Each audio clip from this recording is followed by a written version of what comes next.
નમસ્કાર દર્શક મિત્રો, આપ જોઈ રહ્યા છો હિંમતનગર ખબર ન્યૂઝ। જોઈએ આજના મહત્વના સમાચારમાં।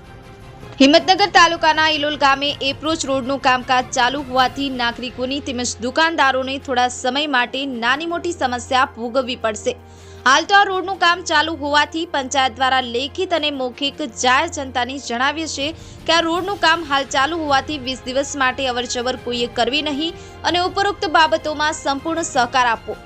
જો કોઈ વ્યક્તિ સદર બાબતે અમલ કરવામાં કસૂર કરશે તો પંચાયત ધારાની કલમ 105 મુજબ તેની સામે કાયદેસરની કાર્યવાહી કરવામાં આવશે તેમજ જરૂર જણાય તો પોલીસની મદદ લેવામાં આવશે।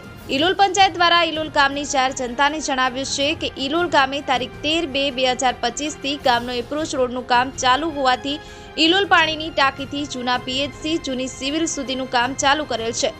થોડાક જ દિવસમાં આરસીસી રોડનું કામ ચાલુ થનાર છે। સદર બાબતે જાહેર જનતાએ નીચેના મુદ્દાઓએ ધ્યાન લેવા।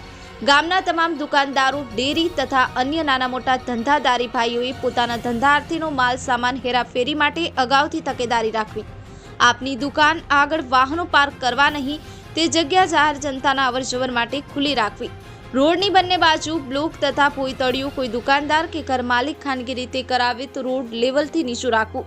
નવીન બનેલ રોડ પર 20 દિવસ સુધી કોઈ પણ નાનું મોટું વાહન લાવવું નહીં। આ સાથે ઇલોલ પંચાયત દ્વારા પણ એસટી બસના રૂટ વિશે હિંમતનગર ડેપો ખાતે લેખિતમાં જાણ કરવામાં આવી છે કે ઇલોલ ગામનું રોડનું કામ ચાલુ હોવાથી તમામ બસોનો રૂટ ઇલોલ ગામની પાણીની ટાંકીથી બારોબાર જે તે ગામડાઓમાં જાય તે માટે લેખિતમાં જાણકારી છે। સાથે સાથે રોડ કોન્ટ્રાક્ટર દ્વારા પણ જનતાને સાથ સહકાર આપવાની વિનંતી કરવામાં આવી છે। એડિટર ઝાકિર હુસૈન મેમણ, હિંમતનગર ખબર ન્યૂઝ। રમેશ સત્યની સાથે આપની આસપાસ બનતી ઘટનાના સમાચાર જોવા માટે હિંમતનગર ખબર ન્યૂઝને લાઇક કરો, શેર કરો, ચેનલને સબસ્ક્રાઇબ કરો।